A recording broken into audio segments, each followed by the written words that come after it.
नमस्कार दोस्तों, आप सभी का स्टडी फॉर यूपीएससी पीसीएस में स्वागत है। आज तारीख है 10 जुलाई 2023 ईस्वी और आज का न्यूज़पेपर डिस्कशन वीडियो है। ये वीडियो थोड़ा छोटा होगा क्योंकि सुबह से मैं दूसरी बार न्यूज़पेपर डिस्कशन बना रहा हूँ। पहली बार मैंने बनाया वो थोड़ा सा लंबा हो गया और बारिश के कारण इंटरनेट इतना ख़राब है कि मैं अपलोड ही नहीं कर पा रहा। तो मैंने सोचा चलो शॉर्ट कर देता हूँ और बाकी का न्यूज़ आपको कल मैं करवा दूंगा इसका। ओके, तो देख लेते हैं जल्दी से अपना न्यूज़ देख लेते हैं। मुख्य रूप से देखिए हेडलाइन में तो कुछ है नहीं, लेकिन न्यूज़पेपर डिस्कशन ज़रूरी होता है। कुछ इंपॉर्टेंट टॉपिक का तो वीडियो रोज़ आना चाहिए जिससे बच्चों का एक जो रूटीन है वो बना हुआ रहे। बाकी मैं आज के न्यूज़ आपको जो भी बच जाएंगे वो कल आपको मैं कवर करवा दूंगा। ओके, देखिए पहला न्यूज़ क्या था, आज द हिंदू में था कि भारतीय कृषि अनुसंधान परिषद के तहत आने वाली केंद्रीय शुष्क भूमि कृषि अनुसंधान संस्थान भारत के लिए अपने तरह का पहला किसान संकट सूचकांक को डेवलप किया गया है। क्या होगा ये किसान संकट सूचकांक? Distress index, farmers distress index को कहा जाता है इंग्लिश में, तो ये भी ध्यान रखेंगे। यह सूचकांक कृषि संबंधी संकट का अनुमान लगाने, निम्न स्तर से लेकर गांव अथवा ब्लॉक स्तर तक किसी प्रकार के संकट प्रसार को रोकने का प्रयास करता है। कौन सा? तो किसान संकट सूचकांक एक बनाया गया भारत सरकार के द्वारा। इसकी सहायता से केंद्र सरकार, राज्य सरकार या स्थानीय सरकार, गैर सरकारी एजेंसी जैसी विभिन्न संस्थाओं को किसान के आसन्न संकट के बारे में प्रारंभिक चेतावनी प्राप्त हो सकेगी ताकि सक्रिय हस्तक्षेप किया जा सके और आवश्यक कदम उठाया जा सके। उद्देश्य क्या होगा इसका? इस सूचकांक का लक्ष्य फसल हानि, विफलता और आय की हानि के रूप में कृषि संकट को कम करना है। हाल के वर्षों में किसानों को आघात का सामना करना पड़ रहा है।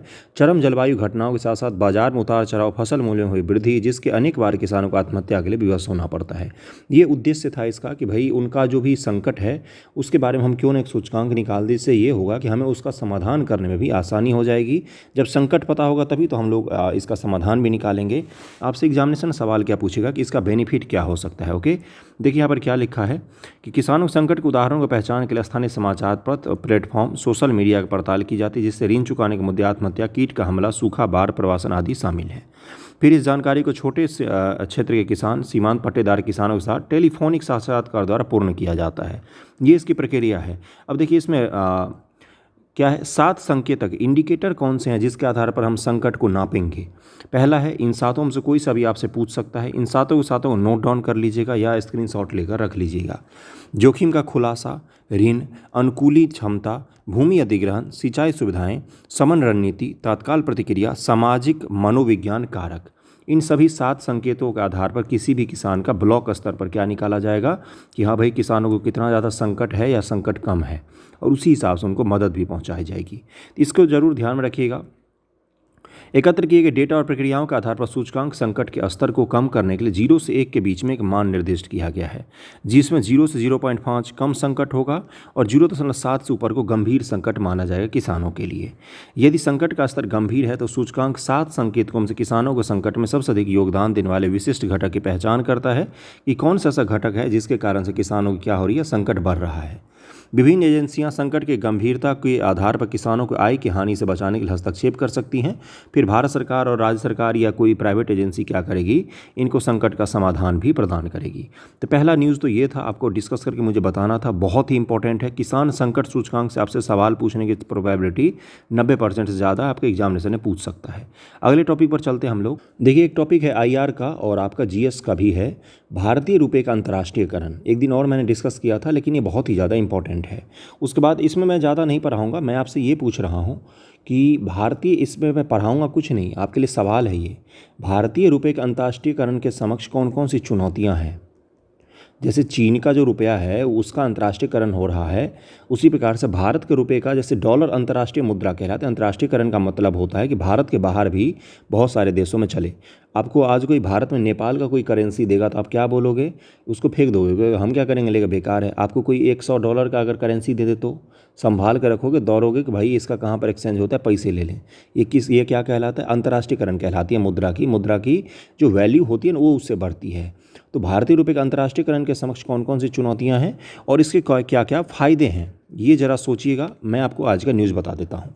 आरबीआई का न्यूज़ है इसलिए बहुत ज़्यादा इंपॉर्टेंट है। भारतीय रिजर्व बैंक द्वारा नियुक्त कार्य समूह ने रुपये को विशेष आहरण अधिकार एसडीआर बास्केट में शामिल करने और रुपये के अंतर्राष्ट्रीयकरण की गति को तेज करने के लिए विदेशी पोर्टफोलियो निवेशक प्रणाली के पुनः आकलन करने की सिफारिश की है। फॉरेन पोर्टफोलियो इन्वेस्टर्स प्रणाली के पुनः आकलन के लिए बोला गया है। रुपये का अंतर्राष्ट्रीयकरण क्या है? रुपये का अंतर्राष्ट्रीय ऐसी प्रक्रिया है जिसके अंतर्गत सीमा पार लेन देन में स्थानीय मुद्रा के उपयोग को बढ़ावा देना है। हाल ही भारत ने रूस और मलेशिया इन सब देशों से भी भारतीय रुपये में व्यापार करना शुरू किया है। इससे आयात निर्यात व्यापार के लिए रुपये को बढ़ावा देने, अन्य चालू खाते लेन देन के साथ पूंजी खाते लेन देन में इसके उपयोग को प्रोत्साहित करना शामिल है। ऐतिहासिक संदर्भ क्या है? 1950 के दशक में भारतीय रुपये का संयुक्त अरब अमीरात, कुवैत, बहरीन, ओमान, कतर और कानूनी निविदा के रूप में व्यापक उपयोग किया जाता। तो 1950 के दशक में हमारे रुपये वहाँ पर चलते थे, क्योंकि मैक्सिमम देश जो थे उनमें ब्रिटिश का राज था, तो इसलिए सभी जगह लगभग में चलते थे। अभी तो अब नहीं चलता है। देखिए रुपये का अंतर्राष्ट्रीयकरण के लाभ क्या क्या होंगे। मूल्य की सराहना करना, सबसे पहली बात तो वैल्यू बढ़ जाएगा। विनिमय दर की अस्थिरता में कमी आएगी। वैश्विक बाजार में मुद्रा की बढ़ती मांग को अस्थिर करने में सहायक कर सकती है, जिससे इसे अंतर्राष्ट्रीय लेन देन के अधिक पूर्वान्वित और विश्वसनीय बनाया जा सकता है। भू राजनीतिक लाभ भी होता है। चुनौतियाँ मैं नहीं बताऊँगा, चुनौतियाँ आपको खुद से सोचना है और इस सवाल को लिखने की कोशिश करना है। 2 न्यूज़ और मैं बताऊँगा। छोटा वीडियो रख रहा हूँ, मेरी मजबूरी है, समझिएगा, देना ज़रूरी होता है। मैं बिहार स्पेशल के न्यूज़ अब करवा देता हूँ।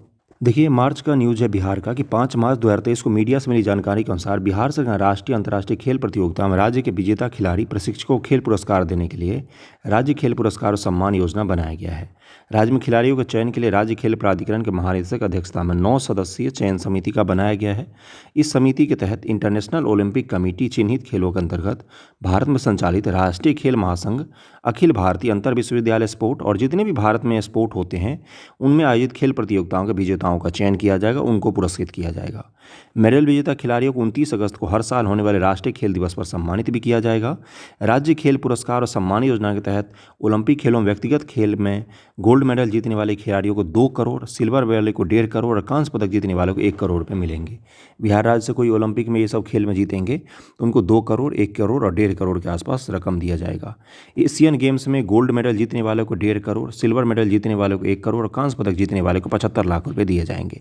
आधिकारिक एशियन चैंपियनशिप में गोल्ड मेडल जीतने वालों को 75 लाख। और ये रकम याद कर लीजिएगा क्योंकि बिहार स्पेशल से जुड़ा हुआ है, तो यहाँ से जुड़ा हुआ सवाल आपसे पीटी एग्जामिनेशन में पूछ सकता है। तो राज्य खेल पुरस्कार और सम्मान योजना क्या है पता चल गया।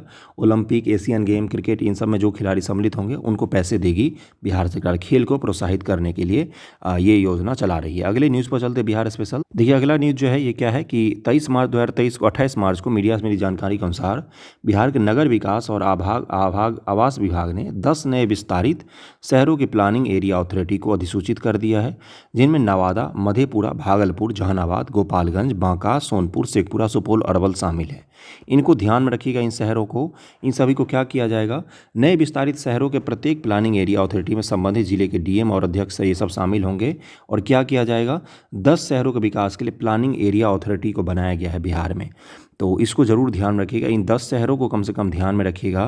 ऊपर कौन है, मतलब उत्तरी बिहार के कितने शहर हैं, दक्षिणी बिहार के कितने शहर हैं।